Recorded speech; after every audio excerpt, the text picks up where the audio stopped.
Welcome to some more Hawk and Hatchet content. I started this series with a comparison of some of my mini camp hatchets, and some of them I found useful for certain things, and some of them, well, not really worth the money. And you all had your own opinions. This is kind of a divisive topic, especially when it comes to these hawks and hatchets that are kind of full-tang slab of steel with handle scale slapped on, as compared to a more conventional head and handle setup. But in the Marshall handling section, I talked about something that I called the Wren philosophy of use, the small tactical hatchet, easy to carry, easy to conceal, that might be devastating at close quarters. Now, at the time I made the video, I did not have a Wren, even the CRKT version. This is kind of pricey for what it is, I felt, but I do now. So, is this worth what I paid for it?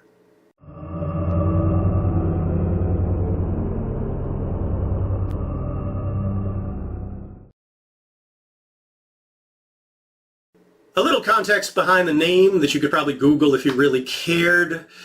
Wren, there's a famous song. There's also a myth about the little bird who humiliates the great eagle.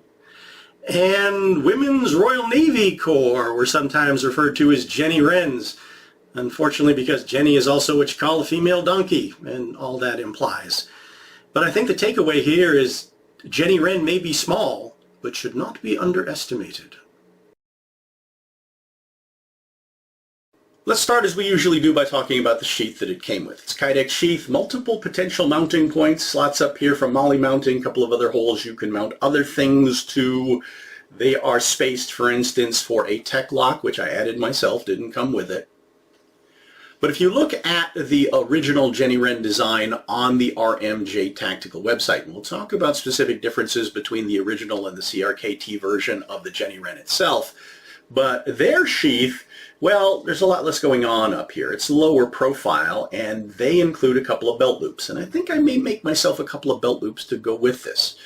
Why? Because, well, I personally have kind of a love-hate relationship with tech locks. It's a very useful system, but for me, it's a very rigid carry on my belt. So if it's something long, for instance, carrying this conventionally handle downwards, it doesn't move with me. So I can't sit down.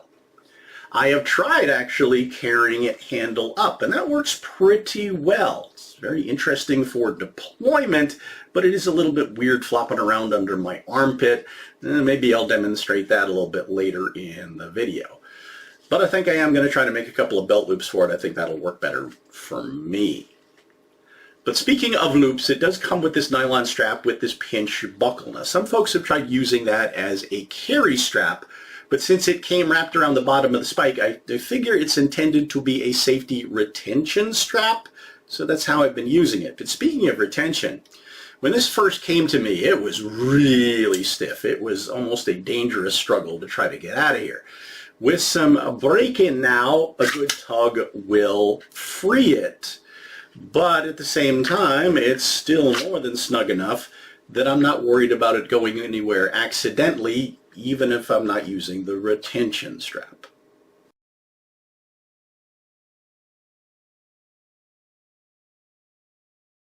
All right, let's get into the Wren itself, starting with the specs.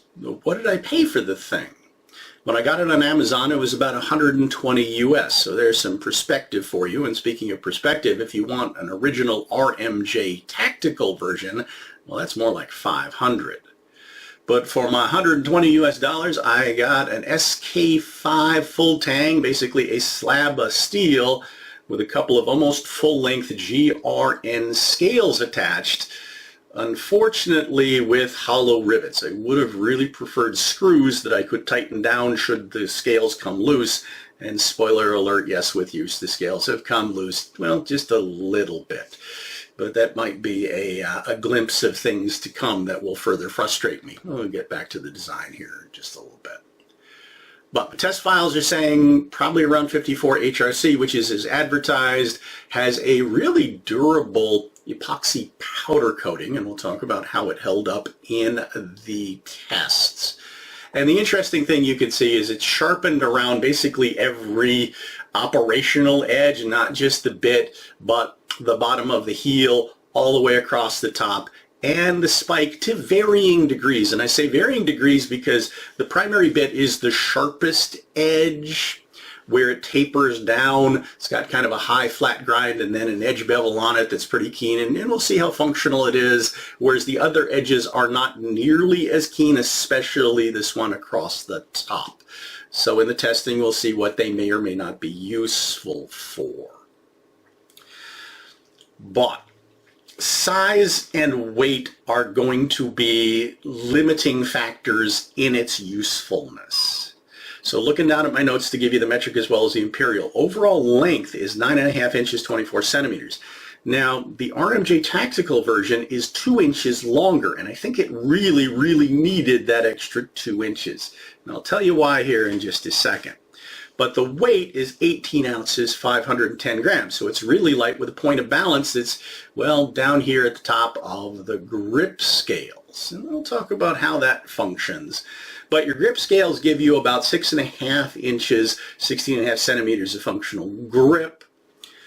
Your bit is 2.5 inches, 6.5 centimeters. Your head from the bit to the spike, that's 5 3/4 inches, about 14.5 centimeters. Spike is only 2 inches, 5 centimeters, and we'll talk about my issue with that.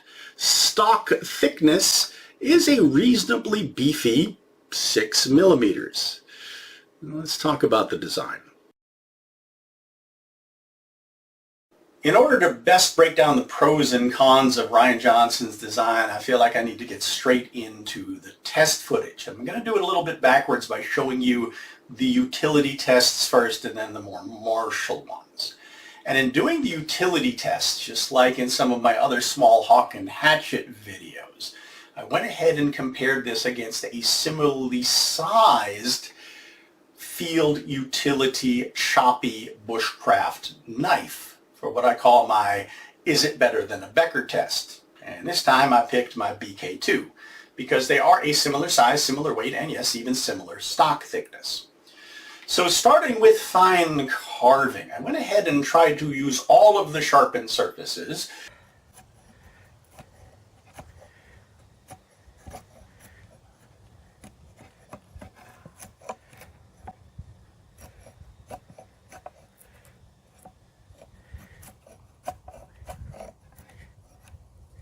Trying to grab it like that, it's very hand fatiguing at the top of the blade. That's not sharp enough.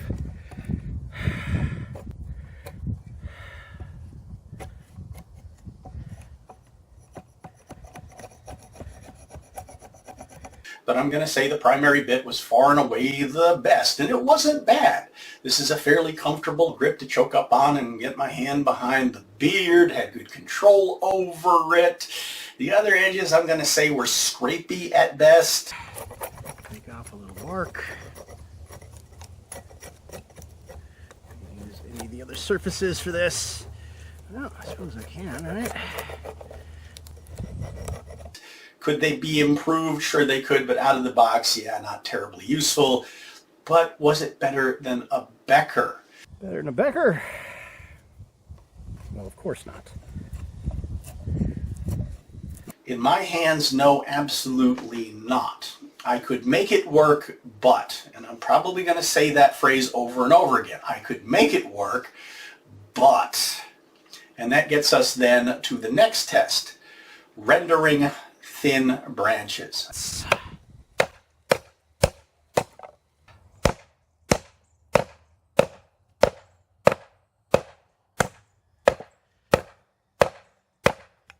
I do a lot of this in my forested backyard when I'm trimming my trees, breaking them down, and then I'll take the straighter branches and render them into stakes for my wife's gardening projects. This into a stake here.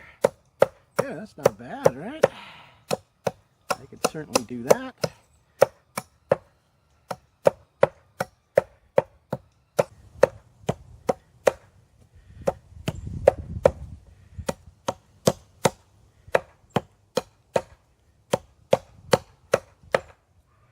And this is actually a really handy tool for that. Not only is it light and easy to carry, very quick, it's not hand fatiguing, that grip is actually very secure and very comfortable, it's very controllable, And it could break down those thin branches, and yes, I could render the tips into points pretty easily. But bottom line, was it better than a Becker?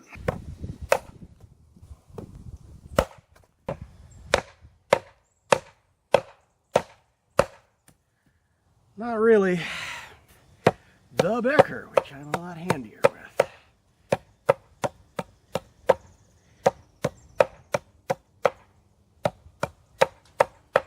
No, it really wasn't. I could make it work, but, which then gets us to probably, well, the worst test. Heavy chopping, I was using dry apple wood.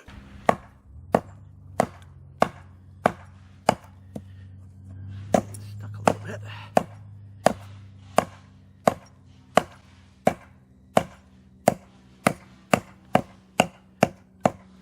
And I was pretty surprised. That's a really keen bit geometry, so it bit into the material well.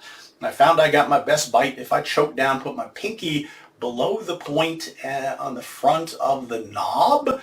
That gave me an extra inch of reach and moved my hand an inch below the point of balance, but still, I could make it bite in. But was it better than a Becker?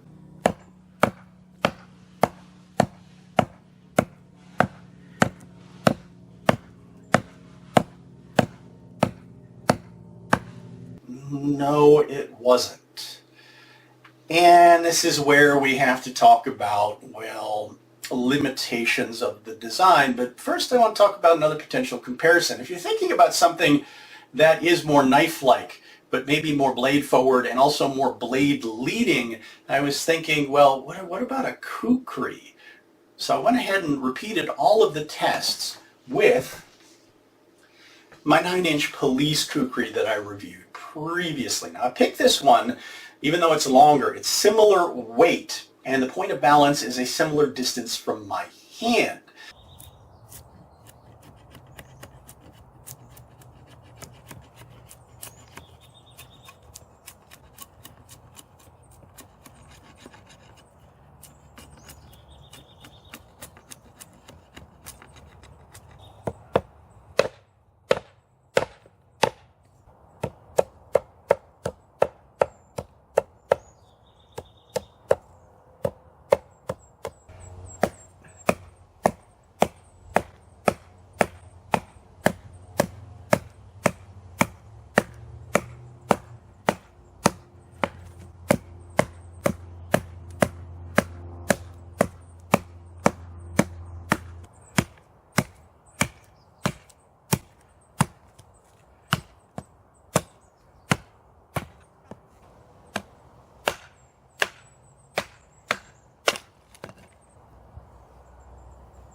In the fine carving and the fine chopping and rendering, yeah, this is a much more useful tool for me. In the heavy chopping, okay, I think all the meat behind this edge is kind of a thick, scanty, ground-ish profile. It did meet some resistance, but if you catch that material right, you could do some really impressive chopping with this. So yeah, I'm going to say even this did better than this. I could make it work, but let's talk about parameters. All right. Here's where some of the shortcomings come up for a utility tool for me. As I mentioned, the original Ryan Johnson design was 2 inches longer. And I think in utility use, it's really missing those 2 inches. We'll come back to that again in the Marshall section. But for me, what I've found, as I've been reviewing these small hawks and hatchets, spoiler alert for reviews going forward, I feel like I need a minimal. If I'm going to make utility use out of something like this, I need, for me, at least 12 inches in length, and instead of this full tang slab of steel construction, a more conventional shaped head that puts more mass up here.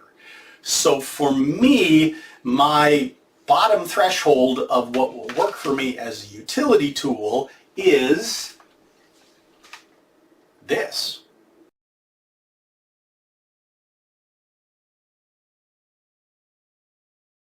As for Marshall testing, I did 3 tests. Starting with, yes, I've been doing a lot of throwing with this, and it is a pretty awesome light, quick thrower.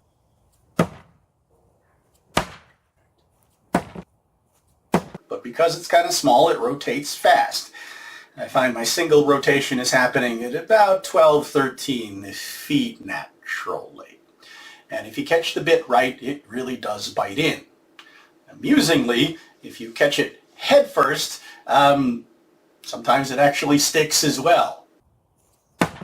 And there were a couple of amusing times it actually wedged itself pretty deeply between the boards of my redwood target. Now, I would recommend you check out Wes at Midgard Axe. It's an awesome channel, especially for hawk hatchet axe throwing. And he was a bit concerned with this because of its length and point of balance. He was afraid in longer throws with more turns that it would start to tumble. But what he did was he used that grip where it's 3 fingers above the point on the knob and 1 finger below, again moving your hand a bit below that point of balance. He wound up getting a lot of control over it and really loved throwing it. Now the edge and the finish and everything held up really well. Mentioned the handle scales coming loose. Now there is enough tang all the way around here that I feel like it protects the handle scales from a bad throw.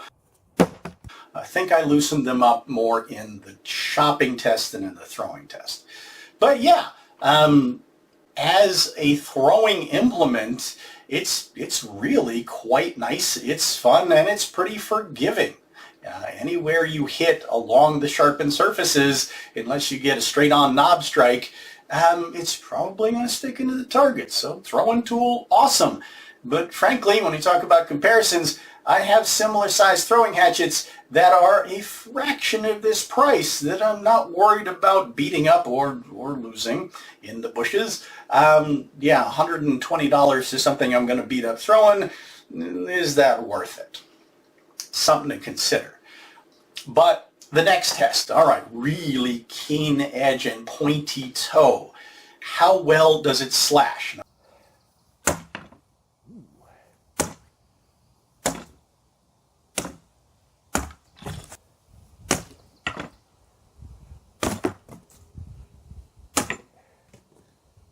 I'm using my cardboard panels, which react a lot like water bottles for me. Any resistance in that cut is going to knock the target off the stand. So yeah, I actually got some pretty good cuts with it, but it had also kind of hooked the media. We'll get back to what potential it might have as we talk about Marshall handling, and it's designed for Marshall handling. But yeah, it did a pretty impressive job in terms of tip cutting with the primary bit. And then, since it does have a very keen edge, I went ahead and did the bamboo test. Could I put a chip or a roll in this edge?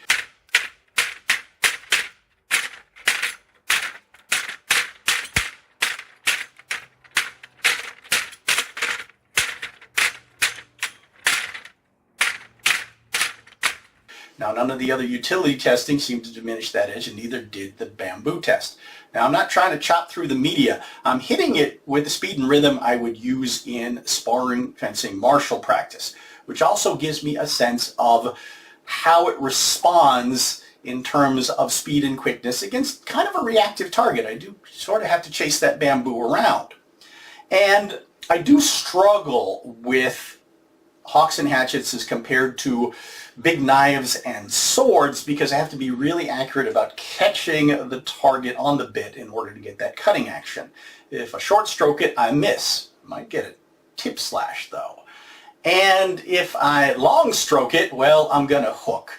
Now with these smaller ones, I'm really concerned that while I could make martial use out of a hook, that if I'm hooking anything hard or sharp or both, that's pretty much going straight into my hand. I didn't injure myself on the bamboo test, but I was definitely conscious to watch my range.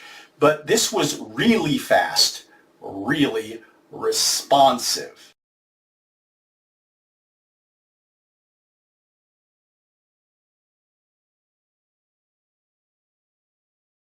All right, after chopping, carving, and throwing on a hot day, let's take a look at the post-test edge. You stole the primary bit. Here we go. Paper. A little toothy, but it's still slicey. All right, that's pretty good, actually.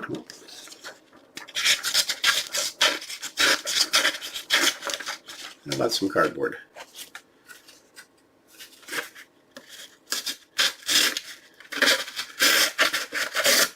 Our biggest challenge here is the width of the tool and the awkwardness of gripping it to do this job. It is certainly not better at the job than, say, a knife, but yeah, after all that use, it's still quite sharp.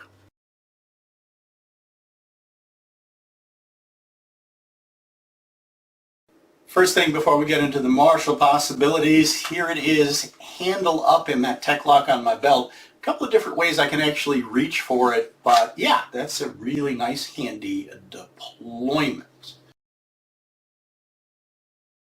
And I really feel like Ryan Johnson was thinking more tactical than practical here, going for something small, light, easy to carry, easy to conceal, that might indeed be devastating at close quarters.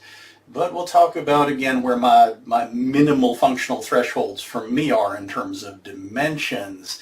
This one though, very light, very short, very quick. Now very keen edges and a lot of possibilities with those edges in different grips. The three primary grips I'm thinking of, well, conventional low grip, and if I want a little bit more reach and head impetus, yes, I can put my finger below that point of the knob. Interesting, that's exactly where my hand is if I rotate it around to lead with the spike because of the shape of the grip, and that's also pretty comfortable. These are pretty comfortable scales. In the chopping, yeah, I didn't have any hot spots or anything like that, but again, under chopping, the handle scales did loosen up just a bit, so that's annoying. It's got some indexing points so I can really feel what's going on here. In a high grip, I tend to get in a high grip when I'm either deploying it, hand switching, or there's an argument you might use this at very, very close quarters, especially with something that's got a bigger handle. Here, you've got the function of what I call the weird punch dagger, where yeah, you could punch with the point of the toe, you could slash with the bit. In this case, I could also hook a little bit with that bottom edge of the heel. And I've got, well, basically the equivalent of a ridge hand strike or something like that with that top edge. So you can make some good use of it that way. The other odd grip it might wind up in would be upside down. It's often this way sometimes in my offhand, especially with bigger implements. Here, I call it the weird karambit, where I can slash with the bit and the toe. I've got this hammer blow chop with the top of it, which is enhanced now by this being sharp, or at least semi-sharp, and there's a little bit of hooking action possible with the heel, but in the conventional grip. Okay, this thing is really light, it's really quick, it's really responsive. It reminds me a lot in the way it moves of a choppy medium knife. And in that comparison, okay, I'm going to go back to the kukri real quick, but I'm going to scale down a little bit. This is my 8-inch. We haven't reviewed this yet. Maybe I'll eventually get around to it. The way this moves leads with the blade. I could obviously make more use of a tip in stabbing with this, but okay, other possibilities here. Very good with biting in a chop or a snap cut or slashing. And if I catch one of those corners, either the toe or the heel, that's going to maximize the effectiveness of the slash. Could I push or thrust with the top of it or leading with the toe? Absolutely. I've got a full tang here, so I could use that as an impact tool. That's nice. And yes, I've got the spike, which I could use in a back strike or rotate it around and lead with it. But here's where we need to talk about those shortcomings again. For light, quick, and concealable, I'm sacrificing length, reach. Also, if I'm hooking anything, as I already mentioned, really worried about whatever I'm hooking going straight into my hands. If it's a limb, something soft, that's going to be fine. If it's something that's going to smash or chop my fingers, it's going to be unacceptable. I'm going to want more length. And speaking of more length, that 2-inch spike just really isn't doing it for me. Could I make it work? Absolutely. It could do some damage, but I'm not really confident if I really needed to use it for that purpose. Okay, talked about how I feel like I really need at least 12 inches of length or more for an effective utility, but for me also a Marshall tool. Now that makes it a little bit harder to carry. So maybe we'll talk about, the context of 12-inch tools, but for a spike, guys, Mike needs at least 3 inches, not 2. So as a minimum, something like that. Or again, something like this. Now in comparison, and I will be reviewing this soon, because you've got a more conventional head shape, there is a more mass forward in the head, which makes it not only a good utility tool, but gives it a whole lot more power in the strike, martially speaking, without it being sluggish at all. I've got a little extra reach, which gives me more confidence should I catch something hard or sharp in a hook. I still have all the wonderful surfaces of the primary bit I could use. This one also comes with a really fun thing at the bottom here, the knob I could use that for, and I've got a longer spike that I feel like I could make a lot more use of on the back or on the front. That also gives me a bigger surface here, which can also be used for parrying or pushing. So yeah, I just feel like I need bigger. This is not useless. I could make it work. Okay, I keep saying that. I could make it work, but. So I guess I paid $120 for my curiosity. It's not a bad tool. It's interesting. But if you go back to that review I did on the Uzi Masada axe, I described myself as kind of being the fight choreographer on an action fantasy science fiction kind of thing, and the prop master hands me this thing and tells me, okay, make it work in a realistic looking fight scene. And that's where I'm kind of with this one as well. I could see where you could get a lot of use out of it, but for its size, is this better than a conventional knife or a kukri? For me, I'm going to say no, it's not. And that's kind of what I'm walking away with here. It's a very interesting design. It's a high quality tool. It's proven itself to be pretty durable, except for the scales coming loose a little bit. It's got a lot of potential. If it was 2 inches longer, would I love it better? Probably, but I don't want to spend the $500 on that because, again, if I'm going with a bigger tool, I want a more conventional head on the thing. All right. Let's go ahead and cut it off here. If you have any questions or comments about this, you have to have one of these. We've kind of already in our conversations talked about these full tang slab O steel, what they're good for, what they're not good for. I do have a couple of other ones to look at yet, but we will be getting into some more, shall we say, conventional, both traditional and more modern hawks and hatchets coming up, so stay tuned for that. Until then, as always, thank you all so much for watching, liking, subscribing, following my journey, putting up with my madness, especially on a day like today, adding to our conversation. Seek me out on social media. And I hope to see you back for more of this hawk and hatchet content. And yes, the SOG voodoo is coming up.